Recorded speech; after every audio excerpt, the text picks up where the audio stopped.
অর্থ দিয়ে যারা টিকিট কেটেছিল, যারা মেসিকে দেখতে পায়নি, তাদের টাকা রিফান্ডেবল ফেরত দেওয়া হবে তার আছে। কিন্তু বর্তমানে এই ঘটনাটাকে কেন্দ্র করে একটা রাজনীতির রং চড়িয়ে দেওয়া হচ্ছে।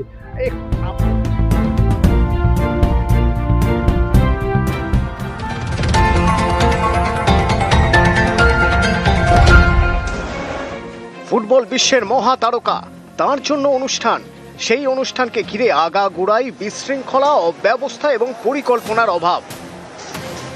কয়েক সপ্তাহ ধরে লিওনেল মেসির ছবি দিয়ে বিজ্ঞাপন, রাস্তাঘাট সর্বত্রই ফুটবলের রাজপুত্রের আগমনী বার্তা, খবর ছড়ায়, ভক্তদের মধ্যে উন্মাদনাও বাড়ে। অনুষ্ঠানের দিন সেই উন্মাদনা ভিড় হয়ে আছড়ে পড়ে যুব ভারতী স্টেডিয়ামে। হাজার হাজার টাকার টিকিট, ঘন্টার পর ঘন্টা অপেক্ষা। মেসি এলেন, কিন্তু দর্শক আসন থেকে দেখা গেল না। মেসির চারপাশে তখন সেলফি তোলার ভিড়, যা দেখে অনেকেই প্রশ্ন তুলছেন, কেন মেসিকে দেখতে পেলেন না দর্শকেরা? এত টাকার টিকিট বিক্রি করা হলো, অথচ মেসিকে যাতে দর্শক দেখতে পান সেটা কেন আগে নিশ্চিত করা হলো না? কেন পরিকল্পনার এত অভাব? মেগা ইভেন্টের টিকিটের দামও ছিল আকাশ ছোঁয়া। সব থেকে কম টাকার টিকিট বিক্রি হয়েছে প্রায় 5,000 টাকায়, সব থেকে বেশি টাকার টিকিটের দাম 12 থেকে 13,000। অভিযোগ, মেসির ইভেন্টের টিকিট ব্ল্যাক হয়েছে 40 থেকে 50,000 টাকায়। অর্থাৎ মাঠের মধ্যে বিশৃঙ্খলা, মাঠের বাইরেও অব্যবস্থা। We demand refund, complete refund, and don't play with player like Lionel Messi. This is completely a flop event. যুব ভারতী স্টেডিয়ামে জলের বোতল নিয়ে ঢোকা বারণ, অথচ শনিবার দেখা গেল শয়ে শয়ে জলের বোতল দর্শক আসন থেকে উড়ে এলো মাঠের দিকে। কোথা থেকে এলো এই জলের বোতল? কারা বিক্রি করলো এই জলের বোতল? কোথায় গেল নিয়ম শৃঙ্খলা? মেসির এই ঘটনায় বেহালার অন্যতম ক্রীড়াপ্রেমী বিদ্যুৎ মিত্র বললেন, এটা খুবই দুর্ভাগ্যজনক ঘটনা। কলকাতা শহরে ক্রীড়াপ্রেমিকদের কাছে আজকের দিনটা একটা কালিমাদিত্য দিন। কিন্তু ঘটনাটা যেভাবে ঘটলো, এই ঘটনাটা ঘটা উচিত ছিল না।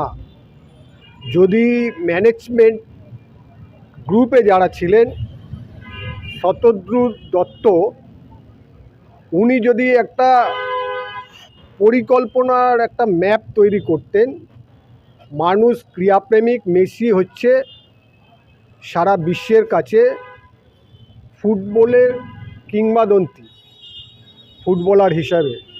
তাকে দেখার জন্য তাকে দেখা মানে ফুটবল ক্রীড়াপ্রেমিকদের কাছে ভগবানকে দেখার মত সামিল। তাই তারা 4,000, 5,000, 6,000, 7,000 টাকা করে টিকিট কেটেছে। এবং যখন এই ঘটনাটা ঘটেছে, এই ঘটনাটা ঘটার পর মাননীয় মুখ্যমন্ত্রী সঙ্গে সঙ্গে একটা কমিটি গঠন করে দিয়েছে তদন্ত করার জন্য। এবং সিপি থেকে শুরু করে আপনার ডিজি রাজীব কুমার পর্যন্ত প্রেস কনফারেন্স করেছে, করে বলা হয়েছে যে এই ইভেন্ট ম্যানেজমেন্ট গ্রুপের যিনি প্রধান শতদ্রু দত্ত, তাকে এয়ারপোর্ট থেকে গ্রেপ্তার করা হয়েছে। এবং তার সাথে সাথে বলা হয়েছে যে সমস্ত অর্থ দিয়ে যারা টিকিট কেটেছিল, যারা মেসিকে দেখতে পায়নি, তাদের টাকা রিফান্ডেবল ফেরত দেওয়া হবে তার একটা বন্দোবস্ত হচ্ছে। না, এটা তো সরকার বলছে, প্রশাসন বলছে টাকা ফেরত দেবে। ব্যক্তিগতভাবে তো কেউ এটা মামলা করে টাকা ফেরত চাইছে না। এটা সরকার উপযাচক হয়ে জিনিসটা করতে চাইছে। কিন্তু বর্তমানে এই ঘটনাটাকে কেন্দ্র করে একটা রাজনীতির রং চড়িয়ে দেওয়া হচ্ছে। আপনি যখন আমাকে প্রশ্ন করছেন, তার 1 ঘন্টা আগে গভর্নর চলে গেছেন সল্টলেকে। গভর্নর কি করতে গেছেন রাত্রিবেলা সল্টলেকে? গভর্নর কি তদন্ত করতে গেছেন?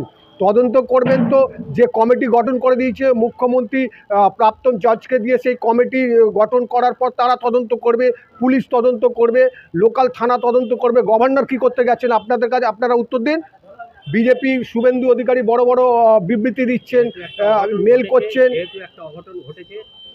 অঘটন না, রাজ্যপাল ওখানে তো কেউ দুর্ঘটনা যেটা ঘটেছে, স্টেডিয়ামটা ভাঙচুর হয়েছে, আপনাকে বুঝতে হবে। ওখানে তো কারোর মৃত্যু হয়নি, ওখানে তো গুলি চলেনি, ওখানে তো বোমাবাজি হয়নি, ওখানে ক্ষয়ক্ষতি হয়েছে, স্টেডিয়ামটার ক্ষয়ক্ষতি হয়েছে।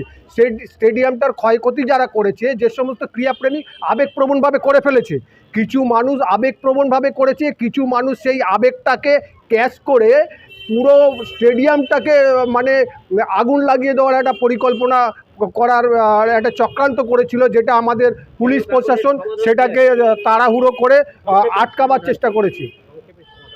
সমাধান বলতে সমাধানের পথে তো আজকেই সরকার স্টেপ নিয়েছে, আপনারা দেখেছেন 3 ঘন্টার মধ্যে অ্যারেস্ট করে নিয়েছে মেন উদ্যোক্তাকে। টাকা ফেরত সরকার তার সিস্টেম অনুযায়ী অলরেডি তাকে বলে দেওয়া হয়েছে, ইভেন্টমেন্টের যিনি প্রধান ছিলেন শতদূত দত্তকে বলা হয়েছে টাকা আপনাকে ফেরত দিতে হবে। সেই টাকা কিভাবে কেমন করে ফেরত দেবে সেটা উনিই বলতে পারবেন। সময়ের অপেক্ষা তো নিশ্চয়ই, আজকে বললে তো কালকে টাকা ফেরত উনি দিতে পারবেন না, উনি এখন কাস্টোডিতে আছেন।